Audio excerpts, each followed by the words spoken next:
Recording मैंने on कर दी है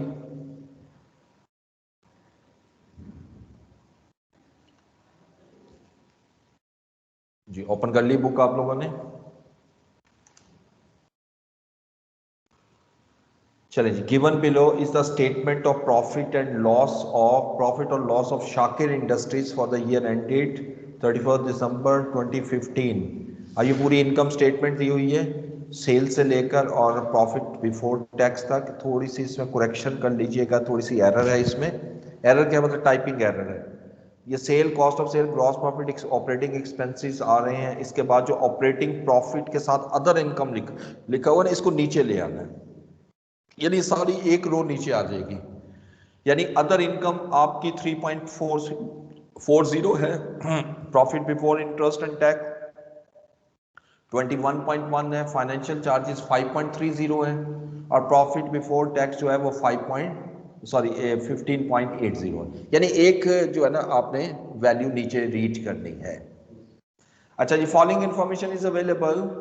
Number one, operating expenses include an amount of 0.7 million paid as penalty to SCCP on non-compliance of the certain requirement of the Companies Act 2017. Tell me कि ये क्या, इसका क्या treatment होगा, कौन सा डिफरेंस है ये? It is a permanent difference, yes. Number ji, great. Number two, during the year the company made a provision of 2.4 million for gratuity.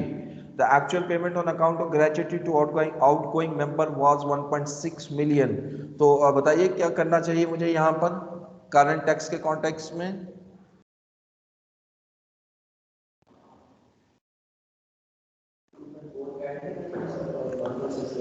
जी जी। जो अमाउंट आपने चार्ज की है एज अ प्रोविजन, उसको आप ऐड बैक कर दोगे और जो एक्चुअल पेमेंट की है आपने 1.6 मिलियन की, वो आप माइनस कर दोगे और फिर जो क्लोजिंग बैलेंस होगा वो कैरिंग अमाउंट तो आएगी मेरे पास, लेकिन इसकी टैक्स बेस जीरो होगी डेफर्ड टैक्स के हवाले से। अच्छा। नंबर थ्री, लीज का आ जाता है। Lease payments made during the year amounting to ₹0.65 million which includes financial charges of ₹0.15 million. As at December 31, 2015, obligations against assets subject to finance lease stood at ₹1.2 million. The movement in asset held under finance lease is as follows. अब यहाँ पर आपको opening balance given है, depreciation given है और closing balance given है, ठीक है। यानी ये राइट ऑफ यूज एसेट का दिया हुआ है और ऊपर जो है वो आपको लीज का गिवन है। लीज में भी हम पढ़ चुके हैं जितनी फाइनेंस कॉस्ट होती है और जो डेप्रिसिएशन है राइट ऑफ यूज एसेट वो एड बैक हो जाएगी और जो एक्चुअल एक्सपेंस है जो यानी रेंटल है वो एक्सपेंस रिकॉर्ड होगा टैक्स के पॉइंट ऑफ व्यू से। Detail of owned fixed assets are as follows. अब इसमें अकाउंटिंग और टैक्स का ओपनिंग बैलेंस है, परचेज है, डेप्रिसिएशन और क्लोजिंग बैलेंस गिवन है। तो इसमें डेप्रिसिएशन भी है और परचेज दोनों अमाउंट गिवन है।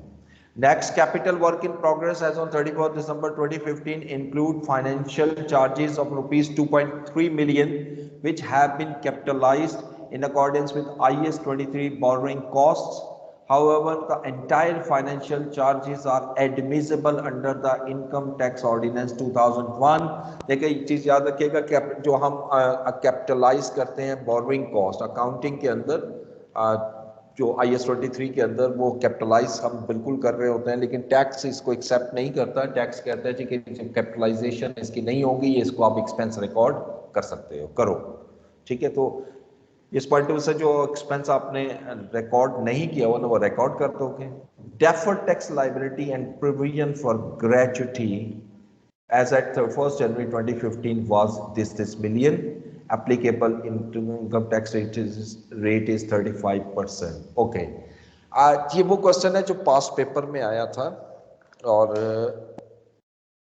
इसमें थोड़ी सी एग्जामिनर से एरर रह गई, ठीक है। एरर ये रह गई क्योंकि देखिए जब भी हम कोई करंट टैक्स और डेफर्ड टैक्स निकालते हैं ना, अल्टीमेटली उसकी जब रिकंसिलिएशन करते हैं वो टैली करता है और वहां पर अक्सर आप नोट करें तो हम ओपनिंग बैलेंस खुद निकाल रहे होते हैं। यहां उसने ओपनिंग डेफर्ड टैक्स दे दिया, लेकिन दिया तो उसको कैलकुलेट करके दिया उसने, बिल्कुल ऐसा नहीं है कि नहीं कैलकुलेट किया, लेकिन जब हम इसको रिकंसाइल करेंगे ये कभी टैली नहीं होगा। तो प्रॉब्लम यह है कि पहली चीज तो याद रखिए कि इस क्वेश्चन की रिक्वायरमेंट में कहीं नहीं उसने पूछा रिकंसिलिएशन करो। अब जरा रिक्वायरमेंट तो देखो, वो कह रहा है कि based on available information compute the current and deferred tax expense for the year ending 31st December 2015। उसे ये तो मांगा ही नहीं है कि रिकंसिलिएशन करो।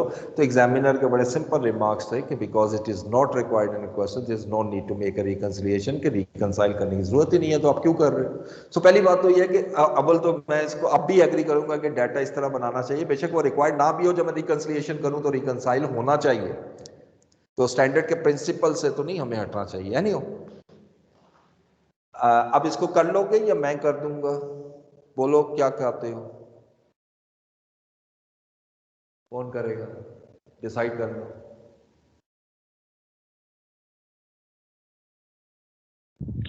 करा दें सर। करा दो।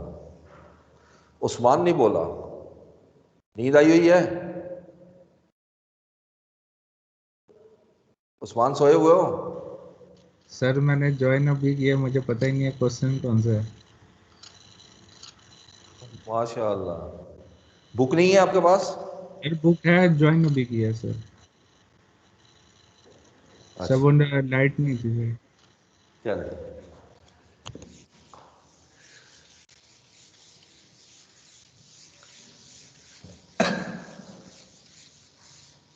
नहीं जी बिस्मिल्लाह करें। ये डाटा सामने रखते हैं जी। आया तो मेरा लैपटॉप ही ना गिर जाए। ऊपर आइएगा जी, स्टार्ट कर बिस्मिल्लाह। सर दो चीज़ें कैलकुलेट करनी, करंट टैक्स और डेफर्ड टैक्स। तो पहले आप कैलकुलेट करो calculation of current tax.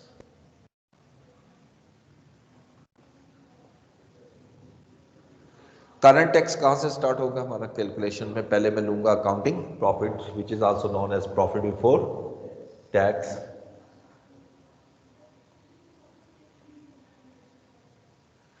And you can see the profit before tax is 15.80।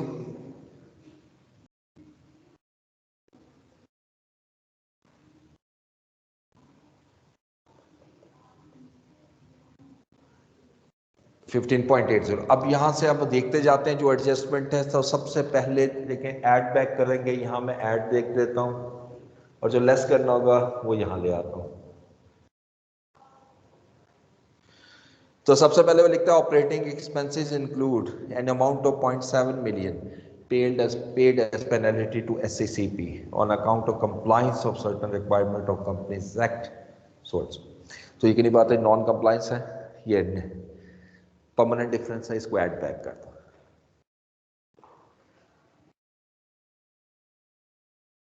Penalty, ये कितनी अमाउंट हमने पे की पेनल्टी की, 0.7 मिलियन। इसको ऐड करके मैं ले आता हूं, ठीक है जी। नंबर 2 नीचे आइए, during the year company made a provision of 2.4 million. Company ने प्रोविजन बनाई 2.4 मिलियन की। ये जो प्रोविजन चार्ज की है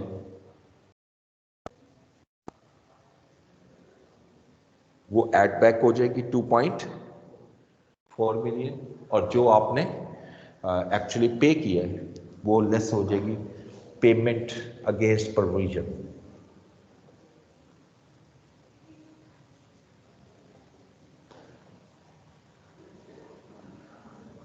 और ये कितनी पेमेंट कर रहे हैं जी, 1.6 मिलियन। नेक्स्ट पेज पे तीसरी एडजस्टमेंट है, उसकी तरफ आता हूं। लीज पेमेंट आपने की है 0.65 मिलियन, लेकिन इसमें फाइनेंशियल चार्जेस 0.1 पर। देखो मुझे दो चीजें चाहिए, एक फाइनेंशियल चार्जेस वो ऐड बैक होगा लीज पे, और वो उसने दे दी है फाइनेंशियल चार्जेस, वो लिख रहा है 0.15 मिलियन। और दूसरा मुझे क्या चाहिए जी, depreciation on right of use asset, और वो नीचे दिया हुआ है depreciation for the year 0.7 million.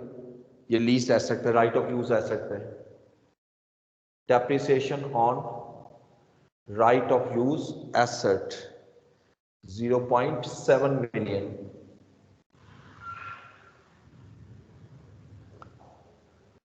ठीक है, और इसके अगेंस्ट जो रेंटल आपने पे किया है 0.65 वो लेस कर दो।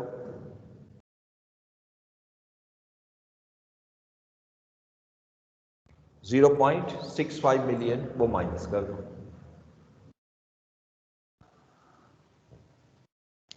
ठीक है जी।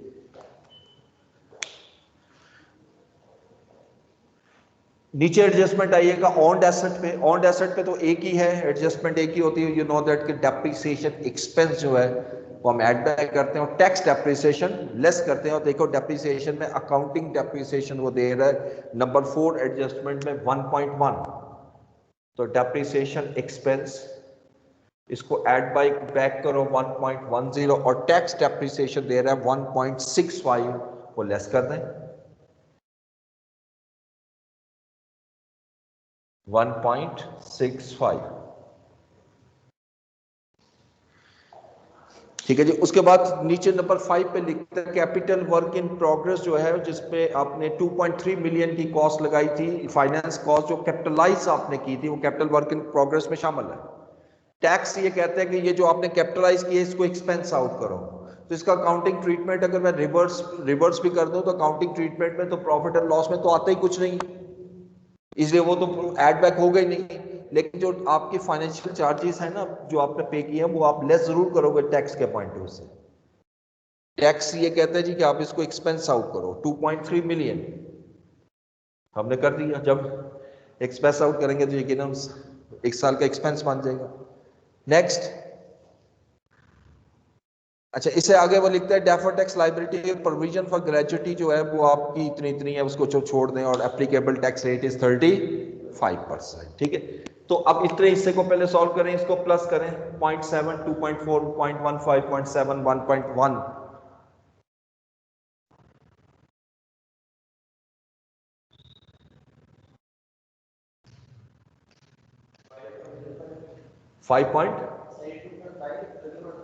2.05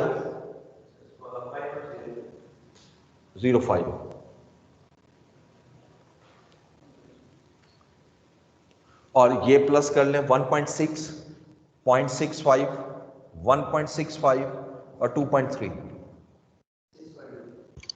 जी 6.20। अच्छा अब ओवरऑल देखें तो 15.80 में 5.05 ऐड कर दें और 6.20 लेस कर दें 14.65। 14.65। This is taxable profit. अब इस पे हम करंट टैक्स निकाल लेते हैं और करंट टैक्स है 35% एट अ रेट ऑफ 35%। 14.65 का 35% दीजिएगा 5.13। 5.13। सर ये 1275 था, 5.1275 राउंड कर दिया। 1275।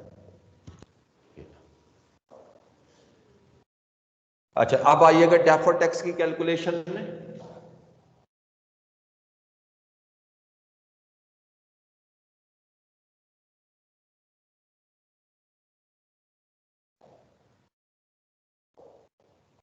अच्छा अब डेफर्ड टैक्स में आप ले एसेट्स और लाइबिलिटीज। अच्छा पहला एसेट कौन सा है, साथ साथ लिखते जाते हैं, बिल्कुल स्टार्ट से चलें। दूसरी एडजस्टमेंट में प्रोविजन। अब प्रोविजन का क्लोजिंग बैलेंस नहीं दिया हुआ, ओपनिंग गिवन है। बिल्कुल एंड पे देखो क्या बैलेंस दिया हुआ, बिल्कुल एंड पे आखिरी एडजस्टमेंट।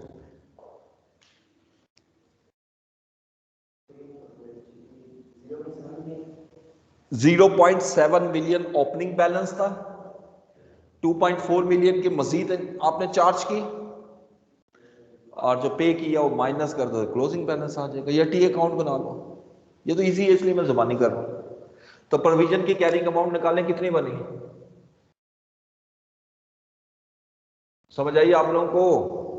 ओपनिंग बैलेंस गिवन है, उसमें जो इस साल की प्रोविजन है वो ऐड कर दो और यानी 2.4 प्लस कर दो और 1.6 माइनस कर दो, तो 1.5 आ जाएगा बैलेंस आई थिंक, अगर ओपनिंग 0.7 है तो ये 1.5। इसकी टैक्स बेस क्या होगी, बताइए कौन सा डिफरेंस है? Is it taxable temporary difference और डिडक्टेबल टेम्परेरी डिफरेंस?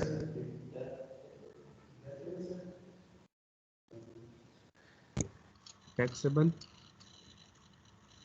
ये डिडक्टेबल टेम्परेरी डिफरेंस है, because provision is a liability, और लाइबिलिटी का अगर कैरिंग अमाउंट ज्यादा हो, टैक्स बेस कम हो, तो आपका जो डिफरेंस है वो डिडक्टेबल होता है। क्या हो गया आप लोगों को?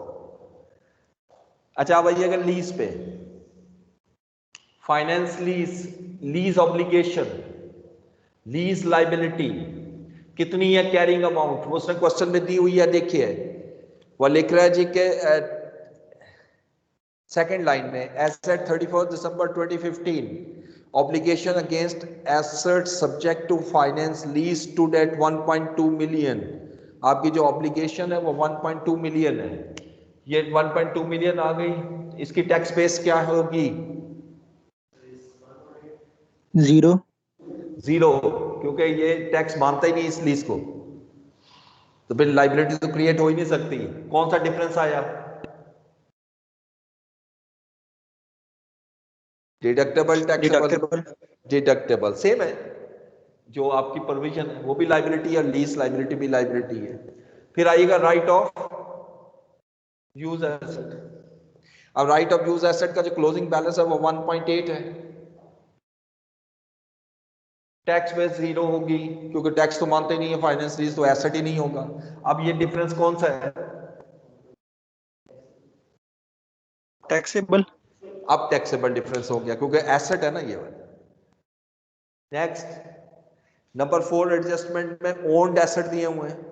ओन्ड एसेट की, ओन्ड एसेट को हम पीपीई भी लिख सकता हूं मैं। इसकी अकाउंटिंग में जो कैरिंग अमाउंट आ रही है वो दी हुई है बिल्कुल एंड पे 16.70, और टैक्स बेस भी गिवन है 13.85। कौन सा डिफरेंस क्रिएट हुआ? टैक्सेबल। टैक्सेबल कितना? 2.85। और उसके बाद एडजस्टमेंट है कैपिटल वर्क इन प्रोग्रेस की। कैपिटल वर्क इन प्रोग्रेस जो है CWIP, इसकी कैरिंग अमाउंट हमारे पास जो आ रही है वो 2.3 है, टैक्स बेस जीरो है, टैक्स बेस तो मानते ही नहीं इसको, वो कहते हैं एक्सपेंस आउट करो। हमारे पास ये कैपिटलाइज हुआ है, तो यही बात है, जो डिफरेंस आएगा वो कौन क्या कहलाएगा? Taxable deductible? टैक्सेबल। टैक्सेबल, क्योंकि ये भी एसेट है कैपिटल वर्क इन प्रोग्रेस। और यहां तक खत्म हुआ, अब इसको प्लस कर लो। तो ज्यादा अगर देखो तो 2 टैक्सेबल है, सॉरी डिडक्टेबल है, 3 टैक्सेबल है, और टैक्सेबल की अमाउंट भी ज्यादा है, तो ये टैक्सेबल टेम्परेरी डिफरेंस आएगा 4.25। और यकीनन अगर ये टैक्सेबल डिफरेंस है तो इस पर डेफर्ड टैक्स लाइबिलिटी क्रिएट होगी ना, कितनी? 1.475। 4875। ठीक है, क्वेश्चन की रिक्वायरमेंट तो मैंने पूरी कर दी, लेकिन वो लिख रहा है उसके क्वेश्चन की रिक्वायरमेंट पढ़ो, based on the above information compute the current and deferred tax expense मांग रहा है। डेफर्ड टैक्स एक्सपेंस नहीं निकला, ये डेफर्ड टैक्स लाइबिलिटी निकली है। डेफर्ड टैक्स एक्सपेंस निकालने के लिए ओपनिंग और क्लोजिंग वाला वो करेंगे। तो अब मैं लेता हूं जी डेफर्ड टैक्स लाइबिलिटी का ओपनिंग बैलेंस। ओपनिंग बैलेंस उसने क्वेश्चन में दिया हुआ है 0.55 मिलियन, और क्लोजिंग अभी निकाला आपने 1.4875। इन दोनों का जो डिफरेंस आएगा वो चार्ज है, क्योंकि लाइबिलिटी बढ़ रही है 0.9375। तो this is charge for the year. ठीक है, ये क्वेश्चन तो मैंने मुकम्मल कर दिया, लेकिन मैं उस पॉइंट पे लेके जाना चाहता हूं, जरा देख लो कि क्यों फर्क आ, ये मैंने कहा था फर्क आ रहा है इस क्वेश्चन में, इसकी रिकंसिलेशन करके भी देख लो, टैली नहीं करेगी। तो अब जब एसओसीआई का एक्सट्रैक्ट बनाते हैं एसओसीआई का, तो उसमें टैक्स एक्सपेंस जो लेना है वो क्या है? Combination of current and deferred tax. Current tax मेरा कितना है? 5.1275। और डेफर्ड ये 0.9375, इसको ऐड कर लो,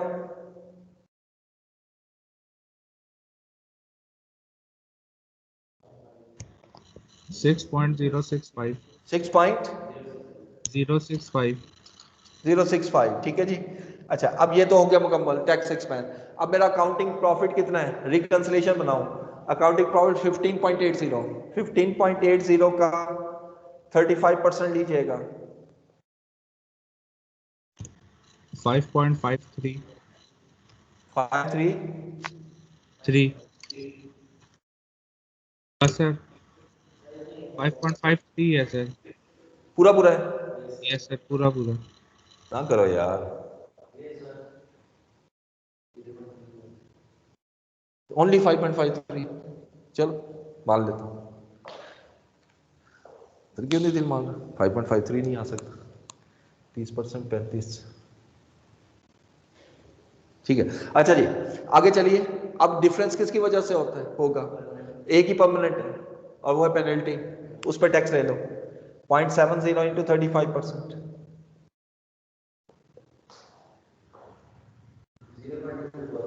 245 प्लस करो 5.775, और वहां कितना आ रहा है, टैली नहीं हो रहा, ठीक है। लेकिन बारह इस क्वेश्चन के अंदर रिक्वायरमेंट नहीं थी, इसलिए करना नहीं है, ये सब ऐसे मैंने आपको समझाया।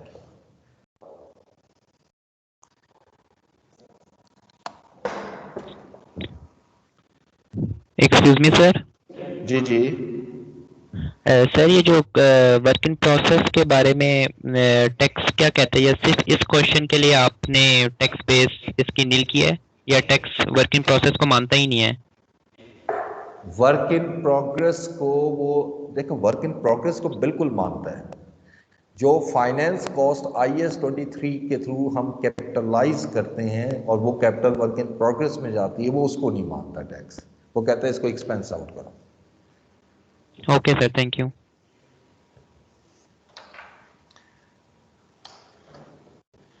ले जी आगे चलिए।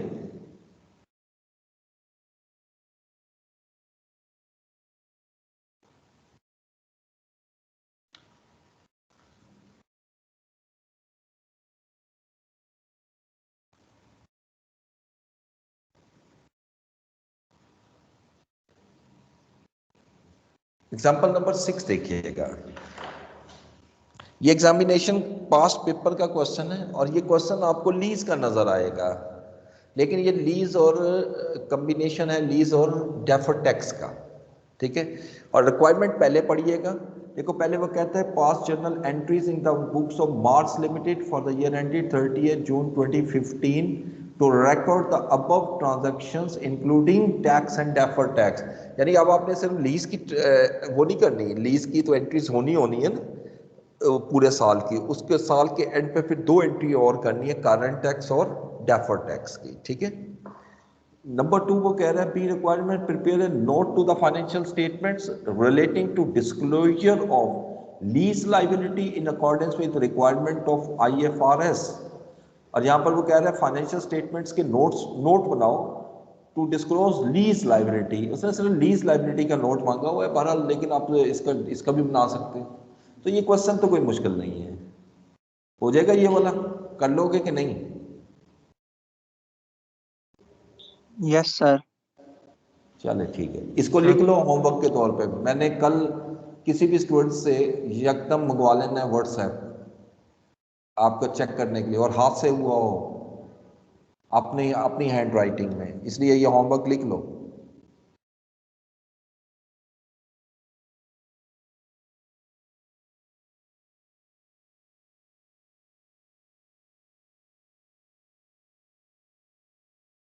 हाँ जी, अब आइएगा एग्जाम्पल नंबर 7।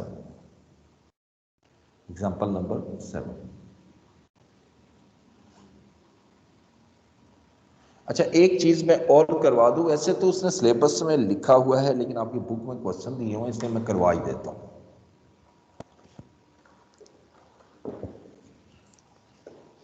छोटा सा पॉइंट है वो, अभी इस क्वेश्चन में है इसलिए मैं कह रहा था।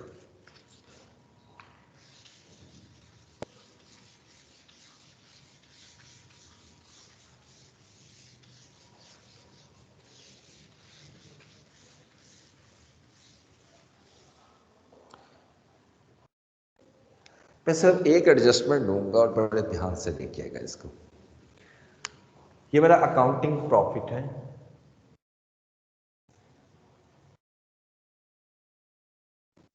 ये SOCI statement of comprehensive income, ठीक है। अकाउंटिंग प्रॉफिट उसने सपोज दिया हुआ है हमें, कोई भी ले लो, 70,000 ले लेते हैं, क्या फर्क पड़ता है, ठीक है। उसके बाद वो कहते हैं जी कि रीवैल्यूएशन सरप्लस जो है ना आपका इस साल का, जो आपने रीवैल्यूएशन की और आपका रीवैल्यूएशन सरप्लस जो है वो 15,000 आ गया। यानी ये डाटा दिया उसने, ये एसओसीआई की आइटम है ना, एक प्रॉफिट एंड लॉस की और एक रीवैल्यूएशन सरप्लस की, ठीक है। अब जरा अगर मैं टैक्स कैलकुलेट करता हूं, टैक्स, वो टैक्स कहां जाएगा? अब सवाल ये है, बस अब मैं कहता हूं जी आपका एसेट जो था पीपीई, सिर्फ एक ही डिफरेंस है, पीपीई साल के शुरू में जो था वो 150,000 का था, स्टार्ट ऑफ द ईयर, ठीक है। इसमें आपने डेप्रिसिएशन रिकॉर्ड की इस साल की जो कि 30,000 थी, आपके पास आ गया 120,000, ये WDV आ गई बिफोर रीवैल्यूएशन। फिर आपने रीवैल्यूएशन की 15,000 की रीवैल्यूएशन की, पड़ा हुआ है ना ये, तो आपने इंक्रीज हुआ, तो अब WDV जो साल के एंड पे है वो 135,000। ये अकाउंटिंग का मैंने आपके सामने एक पिक्चर बना दी। टैक्स ये कहता है कि टैक्स तो डिवैल्यूएशन को मानता ही नहीं सिरे से, ये याद रखिए, बिल्कुल नहीं मानता। टैक्स ये कहता है जी कि टैक्स डेप्रिसिएशन जो है वो हमारी 40,000, बस दैट्स ऑल। इतना सा डाटा दिया हुआ है और वो कहता है जी कि इसको अब देखें मैं एक्सट्रैक्ट कैसे बनाता हूँ और कैसे शो करता, एक एडजस्टमेंट से। तो सबसे पहले तो ऑब्वियसली मुझे करना क्या, टैक्स एक्सपेंस निकालना है। Tax expense is the combination of current tax and deferred tax. उसी तरीके से तो पहले तो कैलकुलेशन करते हैं करंट टैक्स की।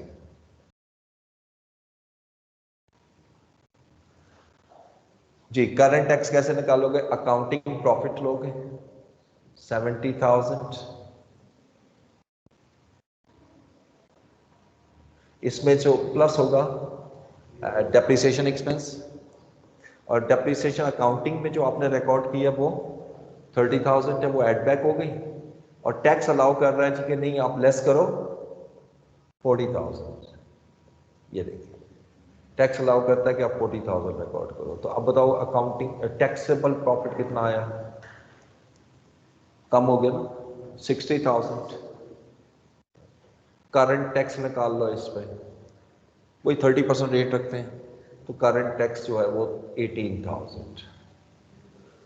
तो पहली चीज तो बड़ी क्लियर आपको नजर आ गई होगी इस कैलकुलेशन से कि अगर आपको अगर आपको ये गिवन भी हो रीवैल्यूएशन सरप्लस का, किसी किस्म का करंट टैक्स पे कोई इफेक्ट नहीं आता, ठीक है, क्योंकि करंट टैक्स जो निकलना वो इस पे निकलना है और ये उसके अदर कॉम्प्रिहेंसिव इनकम की आइटम, ठीक है। लेकिन रीवैल्यूएशन सरप्लस पे जो आप वैल्यू इंक्रीज कर रहे हो तो carrying amount of asset increase नहीं हो रही। देखो carrying value of asset increase हो रही है, टैक्स के पॉइंट से इंक्रीज नहीं हो रही। तो जो अब डिफरेंस आ रहा है वो टेम्परेरी डिफरेंस ही होगा, लेकिन ये डिफरेंस रीवैल्यूएशन की वजह से आ रहा है, तो इस पे डेफर्ड टैक्स लाजमन क्रिएट करना पड़ेगा मुझे। तो अब मुझे कैसे कैलकुलेट करना है, आप जरा देखिएगा डेफर्ड टैक्स की कैलकुलेशन। एसेट एक ही है, एसेट की कैरिंग वैल्यू क्या है, आप देखो कैरिंग वैल्यू ये वाली लूंगा ऑब्वियसली साल के एंड वाली 135,000, और इसकी टैक्स बेस क्या है, टैक्स बेस तो हम कैलकुलेट करेंगे 150 माइनस 40,000 तो 110। तो डिफरेंस कौन सा आया, टैक्सेबल टेम्परेरी डिफरेंस आ रहा है।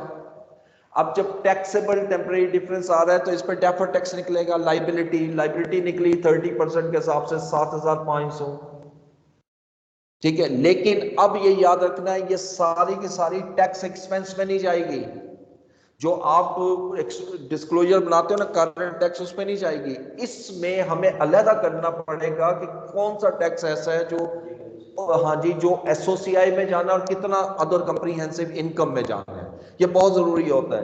तो टोटल डेफर्ड टैक्स मेरा यही आ रहा है, यानी अगर मैं ये लिखूं डेफर्ड टैक्स लायबिलिटी जो है वो मेरी यही है। इसमें से मैं लेस कर देता हूं, अगर आपके लिए समझाने के लिए लेस कर देता हूं, tax on deferred tax on revaluation surplus, और सरप्लस कितना है 15,000, 15,000 का 30%, तो कितना बन गया, बल्कि अगर पूरा डिस्क्लोजर होगा वो मैं समझा देता हूं आपको, 4,500। तो 3,000 जो है, जो लाइबिलिटी क्रिएट हुई है आपकी, वो किसके अगेंस्ट हुई है, वो इनकम टैक्स के अगेंस्ट हुई है।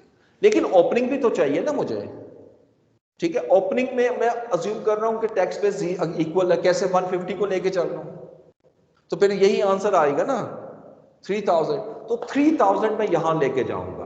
अब जिस वक्त हम नोट बनाते हैं टैक्स एक्सपेंस का, तो हम लिखते हैं जी करंट टैक्स, करंट टैक्स मेरा कितना है 18,000, डेफर्ड टैक्स चार्ज लेना है मैंने।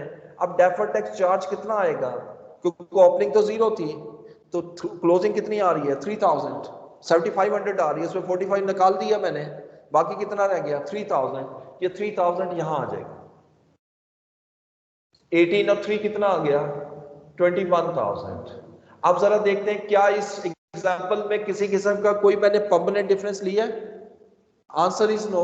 और हमने ये भी पढ़ा था कि जब कोई किसी किस्म का कोई परमानेंट डिफरेंस नहीं होगा, कोई परमानेंट डिफरेंस नहीं होगा, तो एटीआर और एटीआर इक्वल होगा।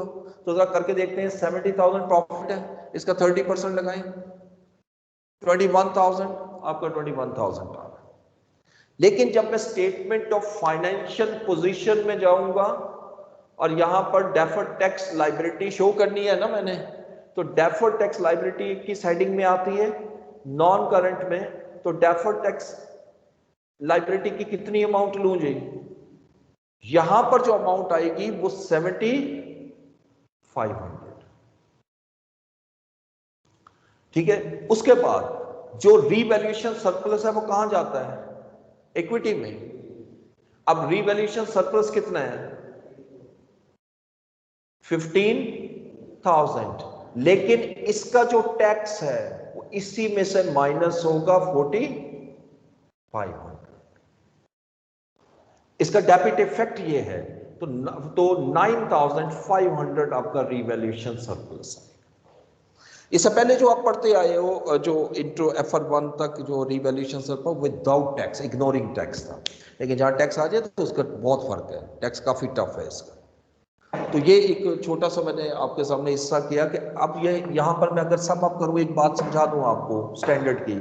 स्टैंडर्ड ये कहता है कि अगर तो टेम्परेरी डिफरेंस की वजह से आपका डेफर्ड टैक्स एसेट या लाइबिलिटी क्रिएट होता है उस आइटम पर, जो आइटम इनकम स्टेटमेंट से रिलेट करती है, तो उसका इफेक्ट टैक्स एक्सपेंस में जाएगा।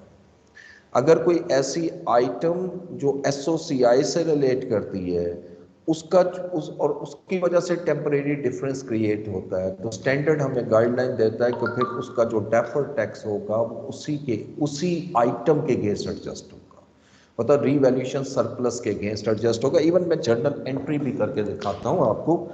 जब हम करंट टैक्स करते हैं ना, अब एंट्री ये 18,000, इसकी क्या जर्नल एंट्री होती है मुझे बताइए, करंट टैक्स की क्या एंट्री पास करते हो जी, टैक्स एक्सपेंस डेबिट और provision for current tax credit या प्रोविजन फॉर टैक्सेशन क्रेडिट, और ये आएगी 18,000।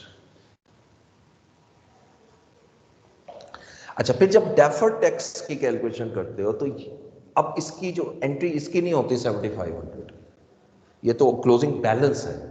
जो ड्यूरिंग द ईयर चेंज आ रही है उसकी एंट्री होती है, वो दो चेंजेस आ रही है, एक ये और एक ये। पहले इसकी एंट्री करते हैं। इसकी एंट्री क्या बनेगी, टैक्स एक्सपेंस डेबिट और डेफर्ड टैक्स क्रेडिट, और ये अमाउंट बनेगी 3,000, ये 3,000।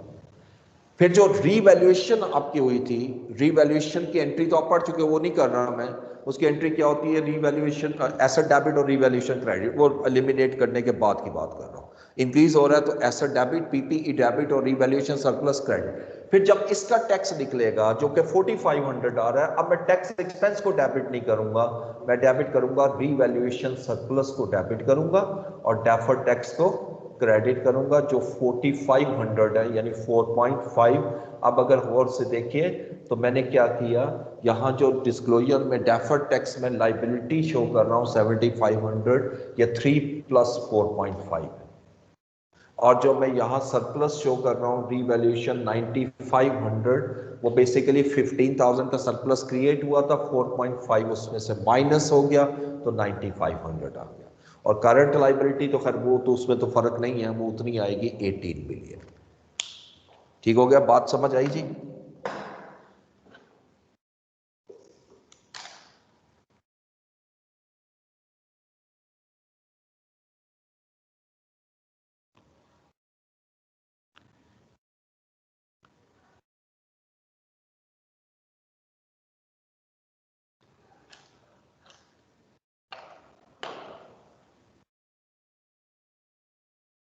चलिए 1 मिनट रहिएगा, ये चेक का मसला हल करो।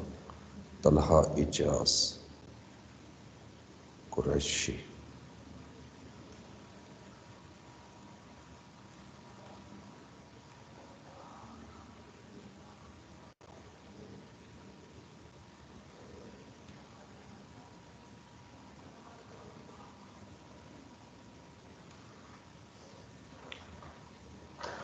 ओके जी, अब क्वेश्चन निकालिएगा नेक्स्ट में।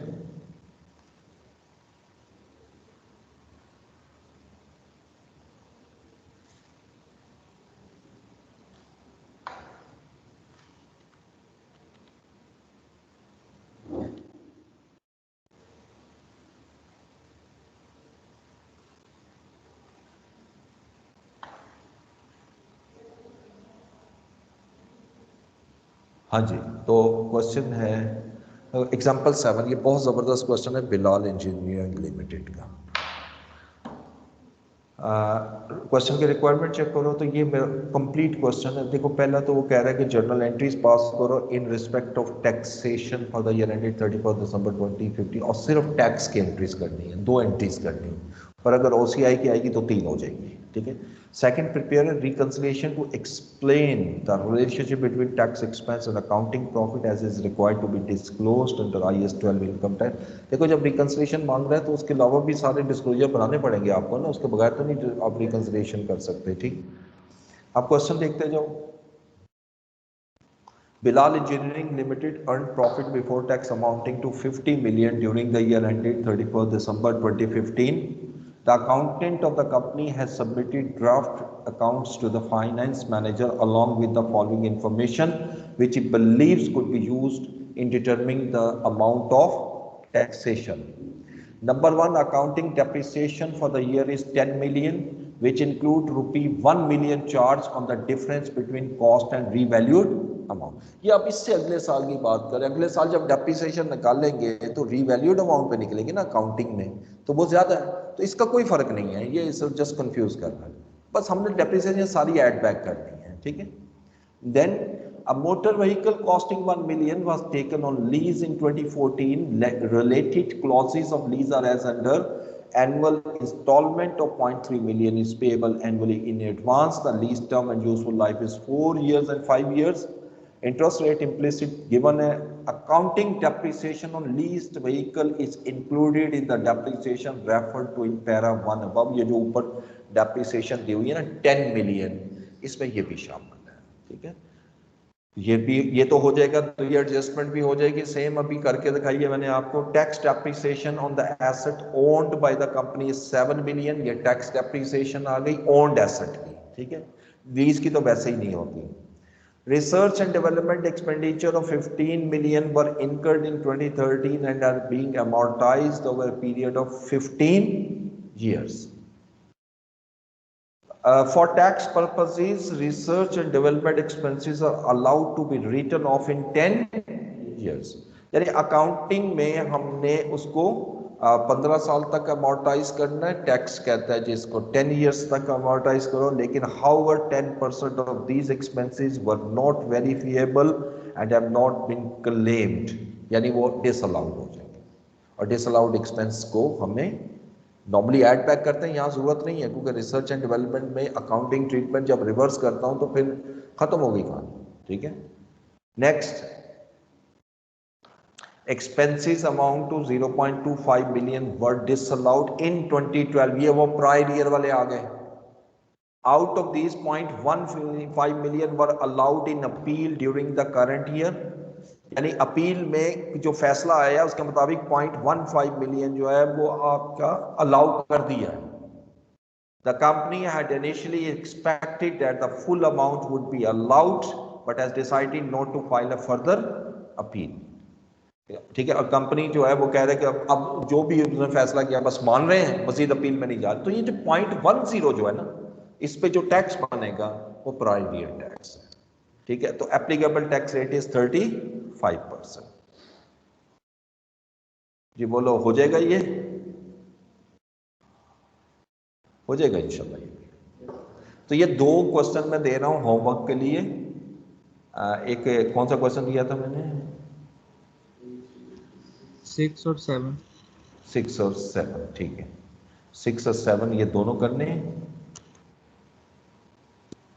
हाँ, इससे आगे जो है ना 8 से क्वेश्चन जरा मैंने करवाने हैं क्योंकि अब जो एग्जामिनर का ट्रेंड है ना थोड़ा सा चेंज हुआ है, और वो ये जो रोज वाला क्वेश्चन और आगे जो क्वेश्चन आएंगे ना इसमें जरा ट्रेंड वो वाला नजर आएगा आपको। ठीक है, तो ये एक ही क्वेश्चन इसमें दिया हुआ करेंगे, उसके बाद एंड वाले क्वेश्चन है टैक्स रेट चेंज वगैरह वो देख लेंगे, कितने जितने हैं वो सारे कर लेंगे। चलिए, अब मैं अटेंडेंस लगा लूँ आप लोग। रमज़ान में जो हमारी क्लास का जो टाइम है ना वो वैसे 45 मिनट है, लेकिन टाइम पूरा 1 घंटा है मेरे पास क्योंकि 15-15 मिनट हर क्लास में ब्रेक रखी है, मुसलसल बोलना नहीं जाता ना, तो लेकिन अगर कहीं ज़रूरत पड़ गई तो हम पूरी 1 घंटे की क्लास भी करते रहेंगे। बस 45 मिनट से 1 घंटे की हमारे पास क्लास का टाइम है। एफर्ट 2 जी, Ahmed Hasan, Amara Munib, present sir. Ayan Iftar Khan, Benish Gabal, Dunya Bibi. Present sir. Okay, Fatima Afzal, Haroon Asghar, present sir. Hasham Hussain,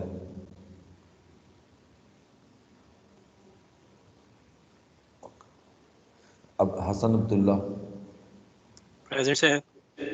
Khan Najmul Hasan, अच्छा, लारिब कैसर, प्रेजेंट सर।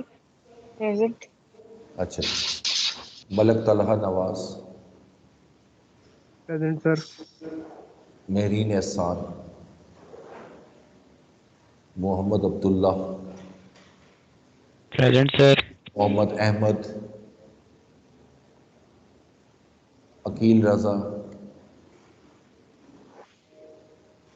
ठीक हो गया, अहमद की प्रेजेंट लगा दिए, सुभान भट्टी,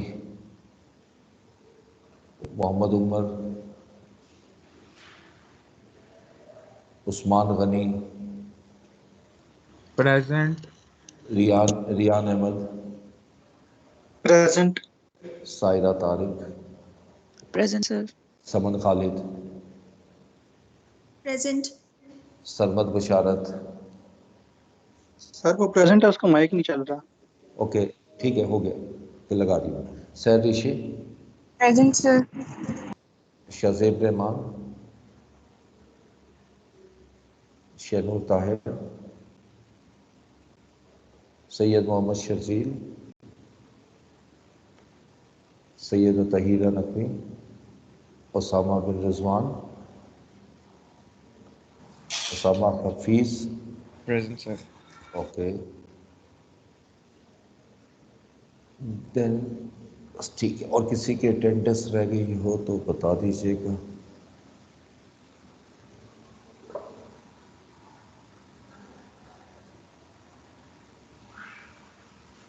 क्वेश्चन करना हो तो पूछ लें।